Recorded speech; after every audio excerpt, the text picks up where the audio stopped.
నేను పరిశుద్ధ, నేను సర్వశరీరులకు దేవుడను, నాకు అసాధ్యమైనది ఏదైనా ఉందినా అని దేవుడు అడుగుతున్నాడు. 32:27.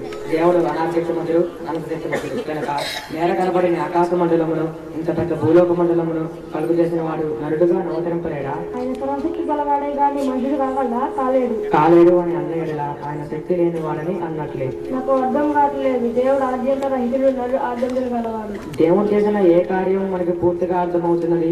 ఎర్రని పదార్థములు ఏమియో మనం తిన్నప్పుడు మన శరీరంలోనికి ఎర్రని రసం ఎట్లూరుతున్నది చెప్పగలమా?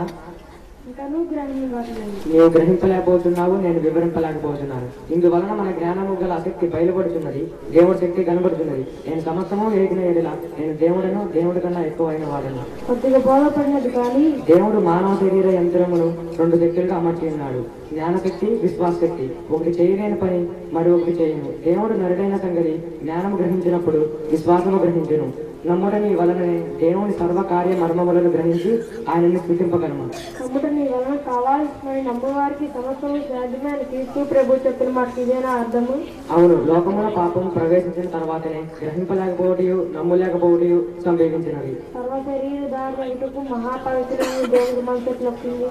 పాపులమగు మన మీద గల ప్రేమయే ఆయన చేత ఈ కార్యము చేస్తున్నవి. చెడిపోయిన కుమారుని తండ్రి ఎందుకు ప్రేమించుతున్నావు అని అడుగుదవా? అడుగవు. ఇదియో అడుగము, నమ్ముము. క్రిస్మస్ కదా ఇంకొక మాట చెప్పము. పరిశుద్ధులకు దేవుడు నరులను పరిశుద్ధులుగా కలుగు చేయను. వారు పాపులుగా మారినందున దేవుడు యేసుక్రీస్తు ప్రభువుగా ప్రత్యక్షమాయను. ఆయన ఒక కన్యక గర్భమున నవతరించి జన్మించెను. ఈ వార్త పరలోకపు దూత గొల్లలకు ప్రకటించెను. ఈ వార్త ఇది.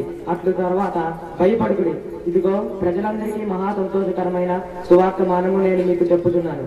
దావీదు పట్టణమందు నేడు రక్షకుడు మీ కొరకు పుట్టి ఉన్నాడు. ఈయనే ప్రభు అయిన క్రీస్తు అని చెప్పగా గొల్లలు అట్లన్న పిమ్మట గొల్లలు పరలోక దూతతో స్తుతిగానము చేశాను.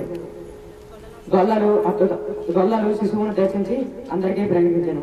ఈ పావన వృత్తానం నమ్మవారికి దైవ సావాసము ప్రాప్తించాను. ప్రజలందరికీ అన్నీ ఉన్నట్లే ఈ వార్త నేటికి అన్ని దేశముల వారికి అందుతున్నది. అందరికీ మరణం.